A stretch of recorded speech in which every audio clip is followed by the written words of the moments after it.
You will not get anything. Your life is not insured or insured. They call it life insurance. I don't know what. It's only a post-death payment to relatives. Where is your life insured? But they call it life insurance. Who can insure our life? God can insure, nobody else. Tavad vibho tanubhridam tvadupekshidanam. When you abandon the people, nothing in this world is going to be an effective remedy or a redress. It is the protection coming from God, the supra-material, the supra-energial, the transcendental, supreme reality, the inmost self. So Prahlada makes this wonderful statement. Why is he doing so? Through the praises of Sreemad Bhagavatam. All the listeners, readers, they must have a devotional culture, a devotional attunement, by virtue of which they will understand the fallacy of all material and other measures, at the same time the supremacy and the wholesomeness of divine insurance, safety and protection. The idea is that let your mind be constantly riveted to godliness. Lie on the lap of God wherever you go and whatever you do. God comes first, in the middle as well as in the last. Balasya neha sharanam pitarau nrisimha. Now I was wondering, how could Vedavyasa make such a statement that the parents are no protection for the children? Just imagine, this is the sweeping state of Srimad Bhagavatam. It wants every one of you to drop your ego, possessiveness and desires. All these are under a delusion.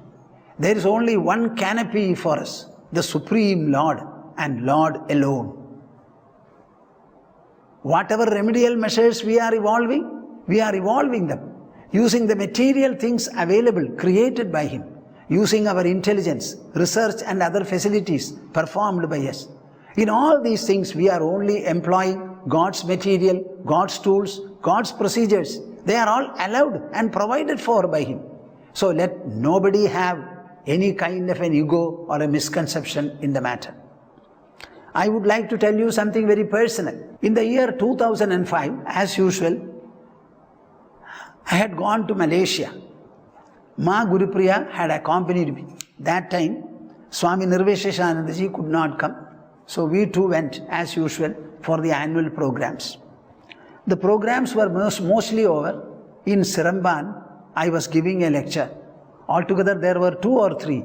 On the penultimate day, the lecture was already given. The next day was the last day in the series. That night, I had suddenly melena, that coal tar-like stool. Next morning also it continued. So I called up Dr. Damu in Kuala Lumpur and told him that this is the condition. As a doctor, a very, very experienced doctor, he understood what it was.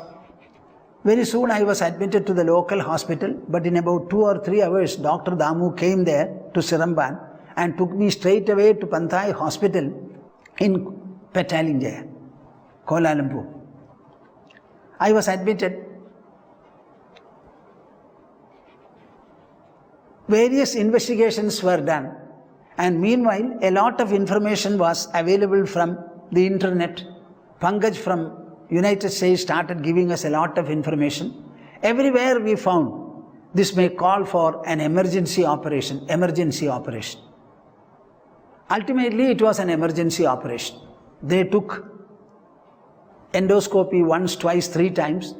The second time and the third time I said I would also like to see the endoscopy being done. So I was seeing. The third time when the Dr. Kudwa inserted it, it was a pool of blood in the duodenum region. They immediately called the surgeon, asked him to see it, and it was decided that I would undergo an operation. It was a very emergency one. Dr. Damu had sensed it and he had made all arrangements to undertake the surgery in an emergent manner. So when I was being wheeled in, I told all the people around, none of you should become anxious. If at all you want to do anything, chant this verse yourselves as an austerity, that's all.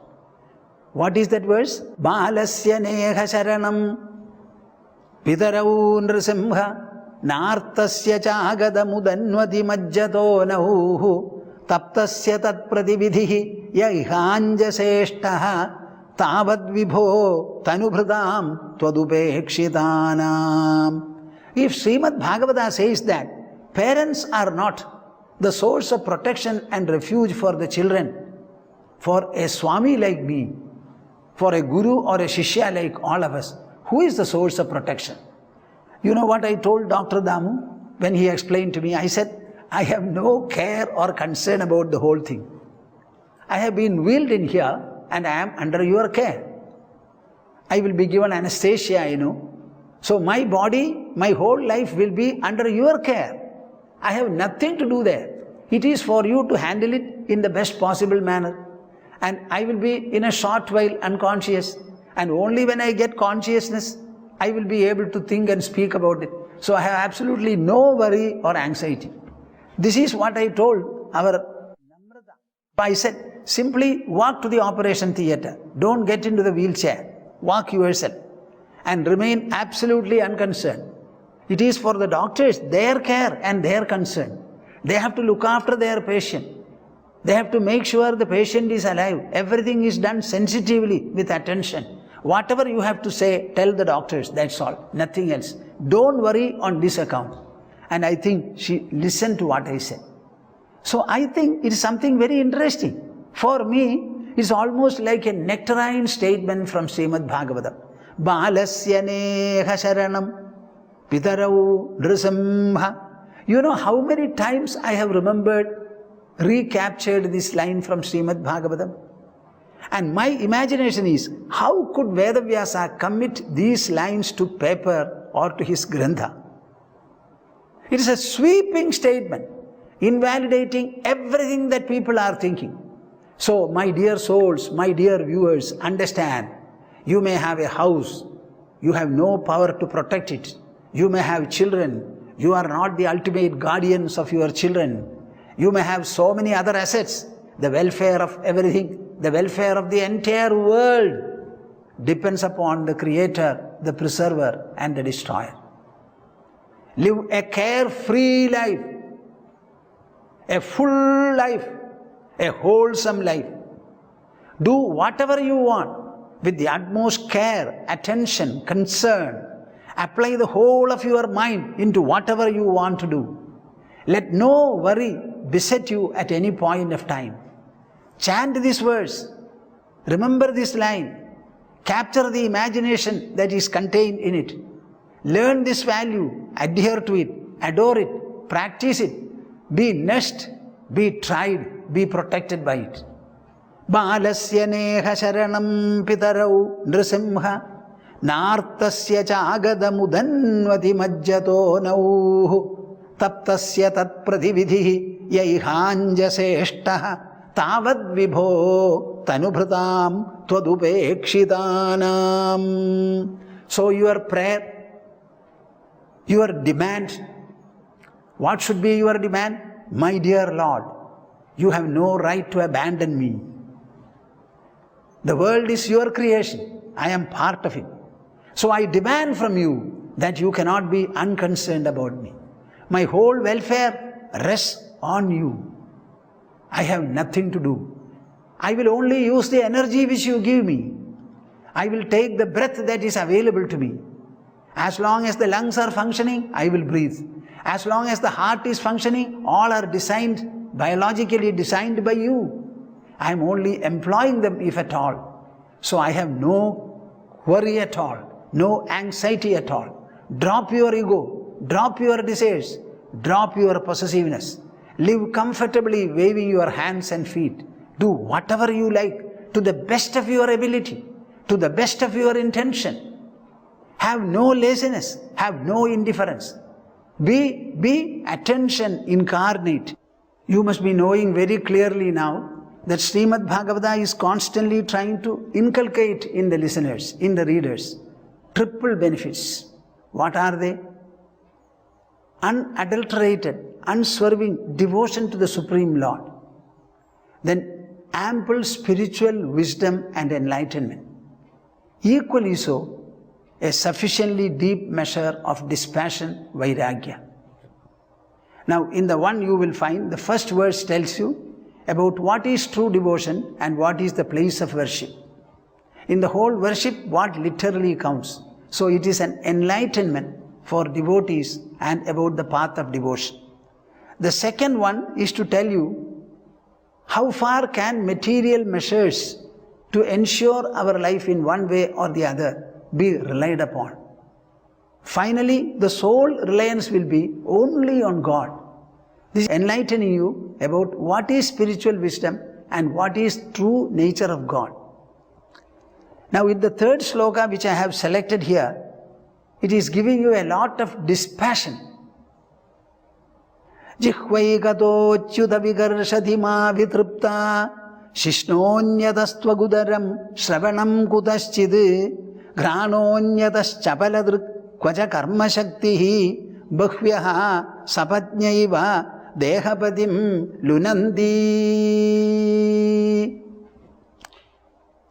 Jihvai chyuta vigarshadhima vitrupta. Every one of us has a body. And the body is a residence for us. Residence for whom? For the jiva, the soul. Just like our house is a residence for the body, our body is the one constant residence for the jiva, the life in us.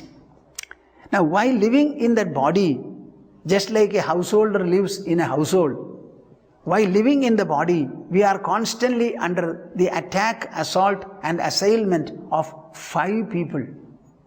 5 sources. What are they? Jihvai chyuta. Oh, infallible Lord, Prahlada confesses in the form of a prayer and a hymn before Narayari. Avitrupta jihva ekataha vikarshadi. We are constantly feeding the stomach, and in the process the tongue interferes and calls for different tastes. The food is not meant for the tongue, it is meant for the stomach alimentary canal, which will assimilate, absorb and convert the whole thing into blood. That is what gives us energy. What is the role of the tongue? But the tongue interferes to say, it must be tasty for me. And in the name of taste, a lot of havoc is being done. Often we say, a very good preparation made somewhere, he says, I don't like it. You simply reject it. Jihvai chyuta vigarshadi ma vidrupta. And the tongue is never satisfied at all at any time. Our tongue is very strong till the last breath of our life. Many items we reject saying tasteless, and many useless and harmful things we overtake by saying it is tasty. It's all the tongue, tongue and tongue. So the jihva, without any contentment or satiation, goes on pulling us, dragging us in various directions. Shishnonyadastvagudaram. The genitals also have their very powerful influence. Tvagudaram, then the skin and also the stomach. Shravanam kutaschid. Similarly the ear, the hearing organ. In some direction that is also pulling us. Granonyadaschapaladrak. Granonyadaschapaladrak. The nose has its way over us. And chapaladrug, the eyes undoubtedly have. In order to satisfy the eyes, how many different kinds of dress and fashions we are after? Kvaja karma shaktihi. The mind has got its own latent tendencies, most probably inherited from the past or acquired after birth from the environments provided by the parents. Bhuvyaha sapatnyaiva dehapatim lunandi. All these are vibrant and active ceaselessly, exactly like co-wives on a king. All these people, dehapatim lunandi. Dehapatim, the master of the body, is being pulled by all these agencies in different directions. Just imagine, why don't you recite this at least a few days? Once in a day you recite all these verses. Jihvai chyuta vigarshadi ma vidrupta shishnonyadastvagudaram shravanam kutaschid granonyadaschapaladrak kvaja karma shaktihi bhuvyaha sapatnyaiva dehapadim lunandi. Prahlada completes his praise. All the 43 verses are over. Etavad varnita guno bhaktya bhaktena nirgunaha prahladam pranatam prito yatamanyuh abhashata. Etavad varnita guno bhaktya bhaktena nirgunaha. Though we are praising the Lord is not within the limits and boundaries of our praise. He is absolutely transcendental. Our language is drawn from the visible world. Illustrations are from the material world, the object world, and we are trying to praise the subject reality. The subject is totally distinct from the object. So no object illustration or description will be suitable for describing the subject. But nevertheless, this is the only means available for us. So he is actually a nirguna, devoid of all qualities and virtues, identifiable marks. Though he is nirguna, the devotee, out of his devotional fervor, he started praising the Lord in the manner in which he liked and he did. Prahladam pranatam prido.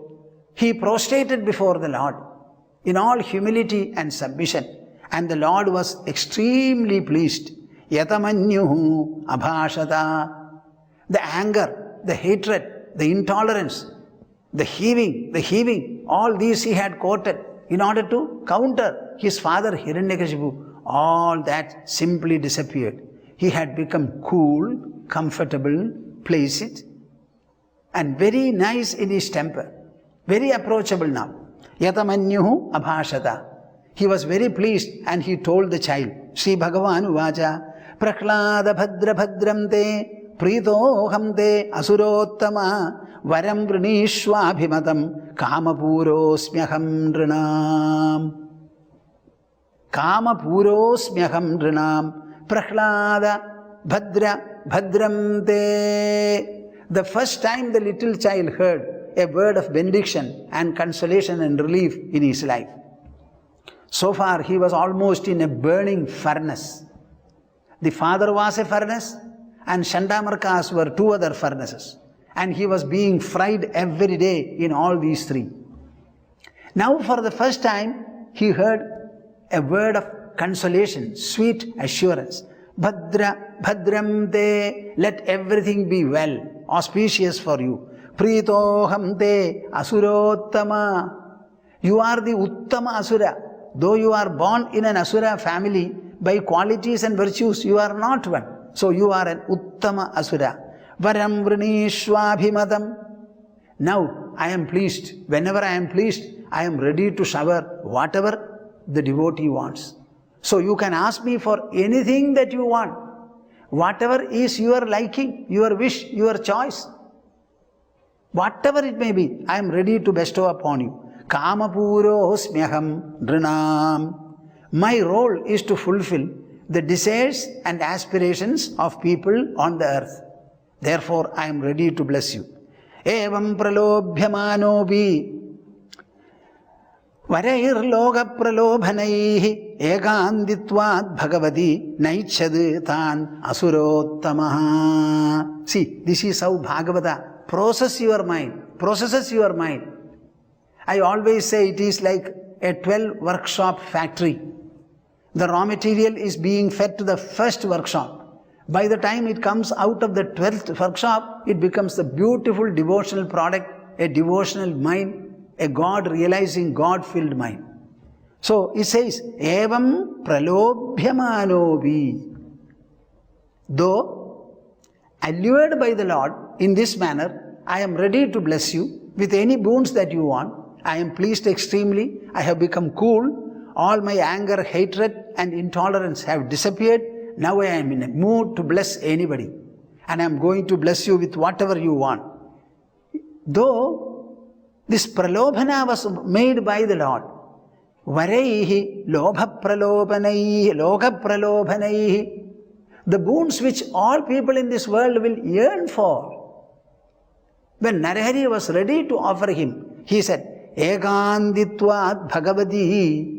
Because of his unflinching, supreme and wholesome, unfaltering devotion to the Lord, Naichadu tan asurottamaha. He never sought or wanted anything. My dear souls, this is the standard Bhagavata draws for you. What? You praise the Lord. You please the Lord. You chant the name of God. Worship Him. And when He is pleased and ready, never ask for anything in particular. Simply say, I want to be devoted to you. Bless me so that I will constantly be in this current of devotion, in this flow of devotion, in this tempest of devotion. That's all. The moment you specify a wish, you are lost. Narada uvacha bhakti yogasya tat sarvam antarayataya arbhagaha manyamano hrishikesham smayamana uvajaha. There is a beautiful conversation now. So far it was a one-sided praise. And again one word of approbation, offering. Now Prahlada is going to speak. This is the greatness of our text. Many of you are devoted to God and you do a lot of devotional practices. But when I ask you, are the devotional practices fruitful? Have they pleased your Lord? No answer you have to give. So the devotees will always yearn, listen to something from God. And we have no occasion. The Paramahamsas like Vedavyasa Maharshi play the unique role of bringing God before you and making Him speak to you. He is filling a gravely felt gap, a need of the devotional heart. Bhakti yogasya tat sarvam antarayataya arbhagaha manyamano hrishikesham smayamana uvajaha. Narada says uvajaha. Oh, it's a great wonder. Nobody speaks like that. This little boy Prahlada had the clarity, the confidence, the clearness, the piety, the purity, the innocence, the firmness to speak like this. Nobody speaks like this to Lord. He has done it. Manyamano, what? Bhakti yogasya tat sarvam antarayataya arbhagaha. You know, very special words are put. Arbhagaha, the child, a little child like Prahlada. He clearly understood that any boon he was going to accept will prove to be an obstacle to his devotional ascent and path. Considering everything to be obstacles to his devotional path, manyamanaha, Hrishikesham smayamana uvajaha. Smilingly he said, not that he spoke in distress. He was smiling. Oh, ultimately the Lord has spoken to me and He has offered me a number of boons, any boon that I want. I am certainly blessed. I am blessed to hear this statement of approbation from my Lord. But I don't want anything. Smayamana uvajaha. Devotee smiling in front of the Lord. I don't know how many places and descriptions are like this. God smiles at the devotee, but devotee never smiles at the Lord. Here is a little boy who equally smiles at Lord Narahari and he speaks. Prahlada uvaja. Mamam pralobhayotpatya saktam kameshu tairvarehi tat sangabhido nirvinno mumukshuhu tvam upashrida. My dear Lord, this is what I have to say. After all, I was born in an Asura family. Asuras have their own contamination. They are villainous, they are vicious in many ways. To some extent, I might have inherited, though not in full measure, a part of that Asuric tendency. That is why I am remaining attached to things.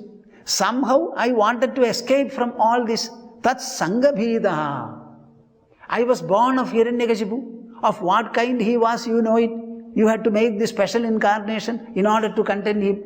Having been born as his son, what should be the pitiable plight I am undergoing? So, I wanted to be careful and avoid this miserable plight. Tat sangabhidaha nirvinnaha mumukshuhu tvam upashridaha. So I became a seeker of liberation, a seeker of redemption. I wanted to have full spiritual wisdom and deliverance from this life.